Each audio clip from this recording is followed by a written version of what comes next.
Hi guys, so bumili po ako ng Nipin high quality material non-stick frying pan. So ayan, may dalawa siyang bilog and yung pa oblong.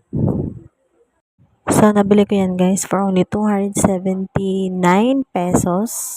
So ayan, para mas mabilis tayo makapagprito, pwedeng pagsabay-sabayin, 'di ba?